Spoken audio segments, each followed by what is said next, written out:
High court का एक बड़ा फैसला आया है बीपीएससी स्टूडेंट्स को लेकर के। ये पूरा जो है बिहार में स्टूडेंट्स के लिए एक बड़ी खबर है और इस बड़ी खबर को, इस बात को लेकर के तमाम टीचर अब कह रहे हैं कि जीत हुई है रावण का, हार हुआ है बच्चों का। अब समझ लीजिए कि क्या कहना चाह रहे हैं तमाम टीचर बिल्कुल खुश नहीं है। लेकिन वहीं हाईकोर्ट के चेयरमैन की बात कर लें, परमार सर जो हैं, उनके ही विरोध में ये सारे मामले चल रहे थे। अब बच्चे कह रहे हैं यदि खारिज हुआ है तो हम छोड़ेंगे नहीं, सुप्रीम कोर्ट में घसीटेंगे। इन पूरे मसले को लेकर के हम बात करने जा रहे हैं। सफल जी हैं, हाईकोर्ट के वकील हैं और हम जानेंगे कि इस पूरे मसले पे ये डेप्थ से बताएंगे, लॉ के आधार पर बताएंगे कि क्या हुआ है। स्वागत है सबसे पहले सफल जी आपका। आपके चैनल पे तमाम जो भी दर्शक हैं उनका भी स्वागत है, आपका भी स्वागत है। बॉस, आज का खबर पूरे बिहार के बच्चों को हिला के रख दिया। बीपीएससी एस्पिरेंट जो भी स्टूडेंट्स हैं, लगभग मुझे लगता है कि अच्छे स्टूडेंट्स भी कह रहे थे, हजारों की संख्या में एग्जाम कैंसिल होनी चाहिए, एग्जाम कैंसिल, लेकिन नहीं संभव हो पाया। क्या लग रहा है? देखिए, ये मुद्दा आज से नहीं चल रही है। जब एग्जाम्स हुए और एग्जाम्स में कदाचार का आरोप लगा, जिसमें तमाम वीडियो, जिसमें तमाम छीना झपटी वाला घटना, पेपर को सही तरीके से जो है वहाँ इन लोग का आरोप जो है मैं वो बता रहा हूँ, पेपर को सही तरीके से पैकिंग करके नहीं लाया गया था। ये तमाम चीजों को जब देखा गया तो बीपीएससी अभ्यर्थियों ने ये आरोप लगाया कि परीक्षा में धांधली हुई है और इसको लेकर गर्दनीबाग धरना स्थल से लेके और गांधी मैदान तक बड़ी ही व्यापक रूप से आंदोलन हुआ। इस आंदोलन में विपक्ष के नेता तेजस्वी यादव के साथ साथ कांग्रेस के मुख्य नेता राहुल गांधी और जन स्वराज के प्रशांत किशोर जी भी बढ़ चढ़कर हिस्सा लिए। मतलब बहुत सारे नेता ने इस घटना को लेकर के लगातार प्रयास किया, लेकिन असफल दिख रहा है। राइट, ये प्रयास इन लोगों ने अपने स्तर से किया। फाइनली इनको न्यायालय में जाना था और न्यायालय के माध्यम से CWJC 369/2025 में एक रीट फाइल हुआ इन बच्चों के लिए कि इस परीक्षा में जो धांधली हुआ है इसको लेकर ये परीक्षा रद्द कर दिया जाए और नए सिरे से फिर से बिहार गवर्नमेंट जो है 70वीं बीपीएससी का जो पेपर है उसे पुनः फिर से एग्जाम को री एग्जाम में तब्दील करके लिया जाए, जिसको लेकर रीट फाइल हुआ था। और जजमेंट की कॉपी तो अभी मेरे पास नहीं आई है, लेकिन हमने आप ही लोग के माध्यम से जाना है कि लर्नेड काउंसिल हमारे न्यायमूर्ति पार्थ सारथी साहब के कोर्ट से आज यह रीट याचिका खारिज हो गई है, जिसको लेकर व्यापक आक्रोश हमारे बीपीएससी के अभ्यर्थियों में है। लेकिन पार्थ सारथी के बेंच में सारे हुआ है और YV गिरी जो कि बड़े वकील हैं, जाने माने वकील हैं, वो लड़े थे। लेकिन आखिरकार असफलता मिली छात्रों को, लेकिन जीत हुई बीपीएससी चेयरमैन और बीपीएससी के तमाम जो संघ मतलब कि बोर्ड है उनको जो जीत मिला है। तो क्या छात्रों में निराशा, शिक्षकों में निराशा, कहीं ना कहीं उनके एविडेंस में आखिर थी, वजन थी, लेकिन फिर भी आखिर जब बड़े बड़े वकील इसमें जो है धाराशाही दिख रहे हैं? देखिए, वकील धाराशाही या जज धाराशाही वाली बात यहाँ नहीं है। बात यहाँ नॉर्मली ये है कि आप कानून का सहारा लेके आप कोर्ट में गए, आप कोर्ट का ही आपका लास्ट फैसला जो था वो वही जजमेंट पे आपको जो है काम करना था।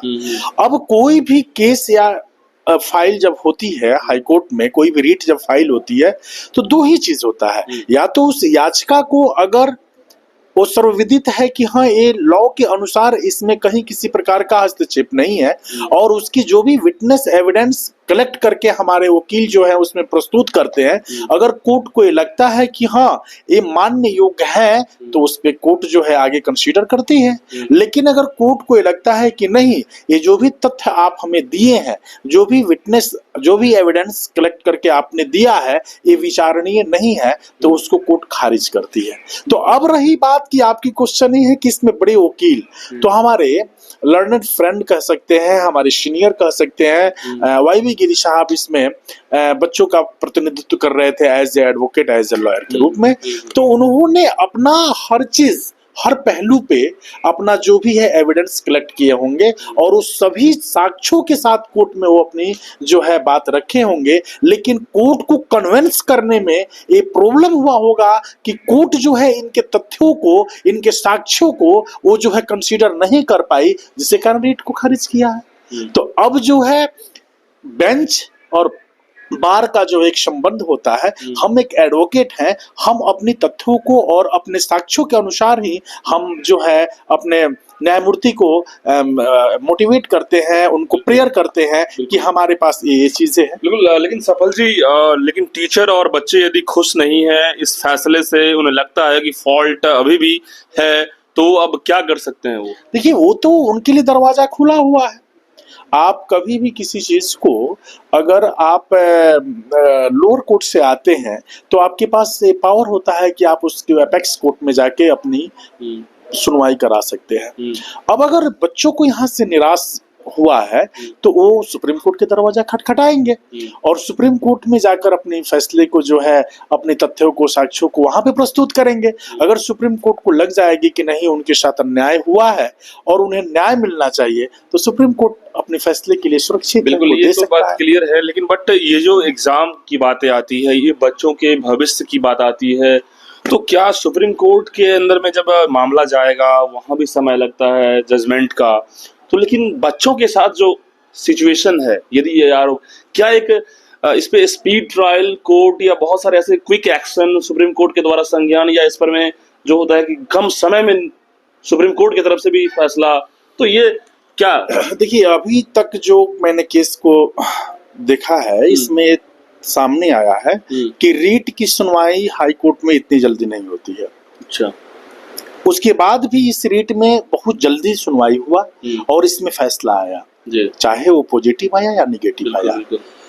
तो बच्चों की भविष्य को देखते हुए और उनके जो भी आरोप हैं, प्रत्यारोप हैं, इसको देखते हुए कोर्ट ने इसमें त्वरित कार्रवाई करते हुए ही अपना डिसीजन दिया है।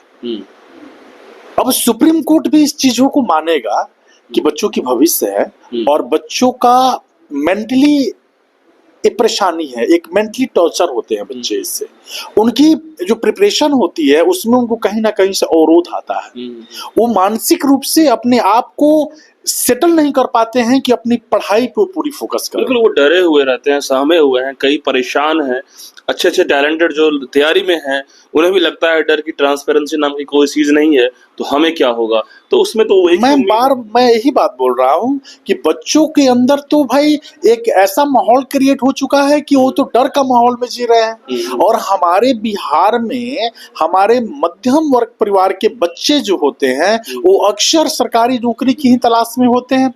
और हमारे यहाँ का सबसे हाई स्टैंडर्ड, बिहार के लिए मैं बोल रहा हूँ, यूपीएससी और इसको छोड़ दिया जाए तो हमारे यहाँ बीपीएससी का एक ऐसा मानक है कि हमारे हर घर के बच्चों का सपना होता है कि हम बीपीएससी क्रैक करें, हम यूपीएससी क्रैक करें।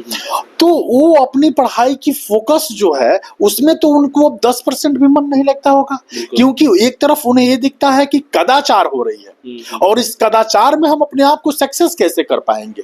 तो इस कदाचार को उन्होंने कोर्ट तक उठाया कि नहीं, एक कदाचार है बिहार में, अगर हम टैलेंट हैं तो एक टैलेंट का, उसका हिस्सा का, उसका चीज उसको मिलना चाहिए। तो ये टैलेंट को कहीं ना कहीं से हम अवरोध कर रहे हैं, उसको एप्रिशिएट नहीं कर रहे हैं कि वो आगे बढ़े। एक सवाल है, तो सुप्रीम कोर्ट को भी इस चीज को सुप्रीम कोर्ट भी समझेगा और त्वरित इस पे जो है एक्शन लेगा कि इन्हें क्या करना है। सुप्रीम कोर्ट का ही अब मान्य निर्णायक होगा और सर्वमान्य होगा। अब उसके बाद आपके हर दरवाजे बंद भी हो जाएंगे। बिल्कुल बिल्कुल।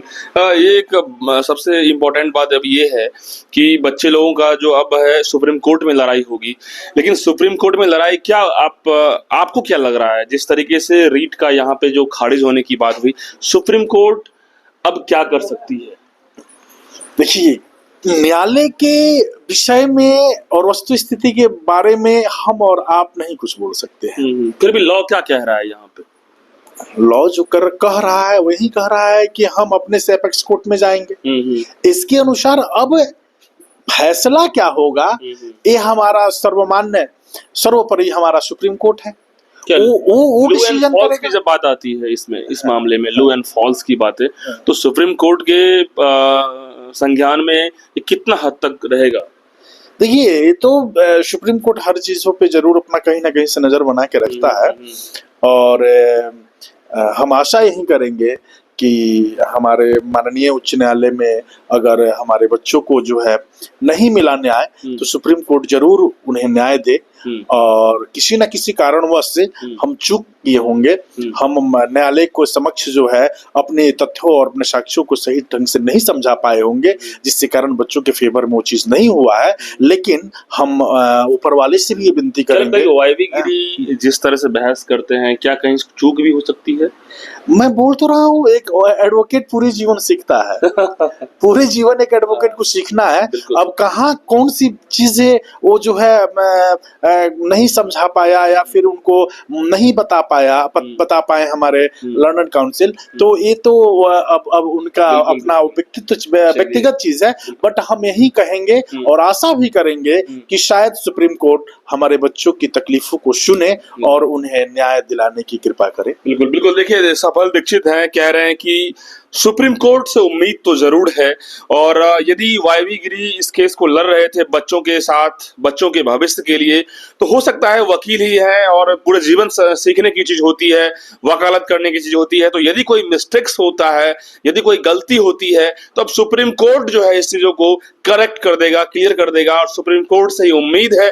अब बच्चे सुप्रीम कोर्ट भी जाएंगे, वहां से भी फाइट करेंगे, और वहां से जब डिसीजन होगा तभी जाकर के इन बच्चों को और बच्चों के शिक्षक को, जो पढ़ाने वाले लोग हैं, उनको तसल्ली मिलेगा, उन्हें जो है उनकी आत्मा को शांति मिलेगा। लेकिन अभी भी बच्चों के सीने में, शिक्षक के अंदर में जो है एक अजीब सा डर और माहौल है कि हमारे हमारे बच्चों के साथ क्या होगा, और शिक्षक का भी एक बहुत बड़ा दायित्व होता है इन चीजों को लेकर के। अब सुप्रीम कोर्ट पर ही एक नजर है, सुप्रीम कोर्ट से ही एक भरोसा है। ऐसे में आप तमाम लोग क्या सोचते हैं, इस वीडियो को कमेंट में बताइएगा। बहुत बहुत धन्यवाद।